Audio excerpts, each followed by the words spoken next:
Nellore rural నియోజకవర్గం పరిధిలోని 23వ డివిజన్లో సుమారు 3 కోట్ల రూపాయలతో అభివృద్ధి పనులు చేయడం ఒక రూరల్ ఎమ్మెల్యే కోటంరెడ్డి శ్రీధర్ రెడ్డికే సాధ్యమైందని కార్పొరేటర్ దుద్దుకుంట శ్రీనివాసులరెడ్డి తెలిపారు. అండర్ బ్రిడ్జిలు, కాల్వలు, డ్రైన్లు, సీసీ రోడ్లు తదితర అభివృద్ధి కార్యక్రమాలు చేస్తూ నిరంతరం ప్రజల్లో ఉండే నేత కోటంరెడ్డి శ్రీధర్ రెడ్డి అని కొనియాడారు. శంకుస్థాపనలు చేసిన ప్రతి పనిని టీడీపీ సీనియర్ నేత సోదరుడు కోటంరెడ్డి గిరిధర్ రెడ్డితో కలిసి పర్యవేక్షిస్తూ పనులు పూర్తి చేస్తున్నారన్నారు. కోటంరెడ్డి శ్రీధర్ రెడ్డి వంటి ఎమ్మెల్యే ఉండటం నెల్లూరు రూరల్ ప్రజలు అదృష్టమన్నారు. రూరల్ పరిధిలోని మా ఎమ్మెల్యే కోటంరెడ్డి శ్రీధర్ రెడ్డి మూడోసారి గెలిచిన తర్వాత ఈ 10 నెలల్లో అభివృద్ధి పనులు శరవేగంగా జరుగుతున్నాయి. ఒక పక్క పదలకూరు రోడ్డు విస్తరణ పనులు, ఒక పక్క హైవే బ్రిడ్జీలు, మరో పక్క అండర్ బ్రిడ్జీలు, అంతేకాకుండా ఒకే రోజు 105 అభివృద్ధి పనులు ప్రారంభం చేయడం జరిగినది. అదే కాకుండా ఒకే వారంలో మొత్తం 339 పనులు అభివృద్ధి పనులకు ప్రారంభం చరిత్ర సృష్టించారు. ఈ పనులు ప్రారంభం వదలలేక ప్రతి నిత్యం పర్యవేక్షణ చేసి ఒకే డేట్ను ఫిక్స్ చేసి మే 15వ తేదీన ఆ పనులకు ప్రారంభం అంకితం ప్రజల చేత చేయడం జరిగినది. ఈ 23వ డివిజన్లోని మా వార్డు పనులు దగ్గర 25 రోడ్లు కానీ డ్రైన్లు కానీ మొత్తం 30 పనుల దాకా జరిగినాయి. ఈ 23వ డివిజన్లో మాకు ఎమ్మెల్యే గారు 3 కోట్ల దాకా ఇవ్వడం జరిగినది. ఈ 3 కోట్లు అన్ని అభివృద్ధి పనులు పూర్తిగా జరగడం జరిగింది. నిధులు అభివృద్ధి ప్రారంభం పూర్తి చేసి ఈ సందర్భంగా మా ఎమ్మెల్యే కోటంరెడ్డి శ్రీధర్ రెడ్డి గారు, తెలుగుదేశం సీనియర్ నాయకుడైన కోటంరెడ్డి గిరిధర్ రెడ్డి గారు మొత్తం ఈ పర్యవేక్షణలో వాళ్ళిద్దరు ఆధ్వర్యంలో మాకు ఎంతో శరవేగంగా పనులు జరుగుతూ ఉన్నాయి. ఈ ప్రారంభోత్సవానికి మే 15వ తేదీన అందరినీ ఆహ్వానితంగా ప్రజల చేతే శంకుస్థాపన చేయడం మాకు చెప్పడం జరిగినది.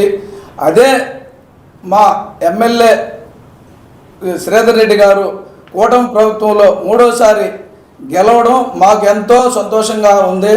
మాకు అదే శ్రీధర్ రెడ్డి తోడుగా మా కోటంరెడ్డి గిరిధర్ రెడ్డి గారు మాకు అందుబాటులో ఉండి ప్రతి నిత్యం మీ వార్డులో ఏ సమస్య ఉన్నా మాకు పూర్తిగా సమాచారం ఇస్తే అందుబాటులో మేము ఉండి మీకు ఏం కావాలన్నా చేస్తామని చెప్తున్నారు. అదేవిధంగా వార్డులో ఎవరైనా సరే ఇబ్బంది అయ్యి ఒక 10 మంది 20 మంది పోయి మాకు ఈ ఇబ్బంది ఉందంటే వెంటనే స్పందించి మాకు కానీ వాళ్ళకు కానీ వచ్చి పర్యవేక్షించి ఆ అభివృద్ధి పనికి ముందు ఆ పని పూర్తి చేసే విధంగా అందరినీ శరవేగంగా మమ్మల్ని పరిగిస్తున్నారు, మమ్మల్ని పరిమితి చేస్తున్నారు. మా వార్డులో ఇంకా పనులు ఉన్నాయి. మా కోటంరెడ్డి శ్రీధర్ రెడ్డి గారు మాకేం చెప్పాడంటే, మీది శివారి ప్రాంతం కాబట్టి మీకు ఇంకా ఎంత కావాలో నేను ఈ 4 సంవత్సరాల్లో మీకు ఇంకా అభివృద్ధి పనులు ఇస్తాను అని చెప్పాడు. మళ్ళీ ఇటీవల పార్కులు కూడా మాకు 1,30,00,000 దాకా ఈ మధ్య ఇస్తానని కూడా అలాట్మెంట్ చేసున్నాడు. ఈ అభివృద్ధి కానీ మాకు 23వ డివిజన్లో ఈ పార్కులు కానీ 330 లక్షలు కానీ ఇస్తే 1,30,00,000 కానీ ఇస్తే మాకు ఇంకా ఈ వార్డు ఎంతో అభివృద్ధి చెందుతుంది. అందుకని మేము ఎల్లవేళలా మా గిరిధర్ రెడ్డి గారికి కానీ మా ఎమ్మెల్యే శ్రీధర్ రెడ్డి గారికి కానీ ఎప్పుడు కూడా ఎనీ టైంలో మాకు మేము ఏం చెప్పినా సరే ఇమ్మీడియట్గా స్పందించి అంత స్పీడ్గా పనిచేస్తున్నారు. ఇంత ఎమ్మెల్యే ఎక్కడ మన స్టేట్లో కూడా ఈ అభివృద్ధి పనులు 105 కానీ 339 కానీ ప్రారంభోత్సవానికి ఏ ఎమ్మెల్యే చేయలేడు. మా నెల్లూరు రూరల్ పరిధిలో ఉండే ఎమ్మెల్యే చేసినట్టు ఎక్కడా చేయలేడు. ఈ కూటమి ప్రభుత్వంలో మా ఎమ్మెల్యే చేసినట్టు ఎవరూ చేయలేరు.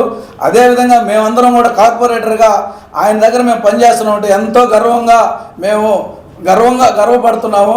మాకుండే ఈ వాటిలో ఏ సమస్య వాటర్ సమస్య ఉన్నా కూడా నిన్న మేము అందరం కలిసి వాటర్ సమస్య చెప్తే వెంటనే అధికారుల్ని చెప్పి ఈరోజు పూర్తిగా నీళ్లు విడుదల చేసే విధంగా చేశాడు. అందుకని మా ఎమ్మెల్యే మూడోసారి కాదు 4వసారి ఈసారి కూడా మా ఎమ్మెల్యే కోటమిరెడ్డి శ్రీధర్ రెడ్డి ఆధ్వర్యంలో మా కోటమిరెడ్డి గిరిధర్ రెడ్డిని అనౌన్స్ చేశాడు. మా కోటమిరెడ్డి గిరిధర్ రెడ్డిని మేము మళ్ళీ ఎమ్మెల్యేగా చేసుకొని మాకు ఇంకా అభివృద్ధి పనులు పూర్తిగా చేసుకుంటామని మా సోదరులిద్దరికీ మేము ఎంతో కృతజ్ఞతలు తెలియజేస్తున్నాం. మా 23 డివిజన్ ప్రజలు ఎంతో కృతజ్ఞతలు చెప్తున్నారు. వాళ్ళకి మా ధన్యవాదాలు.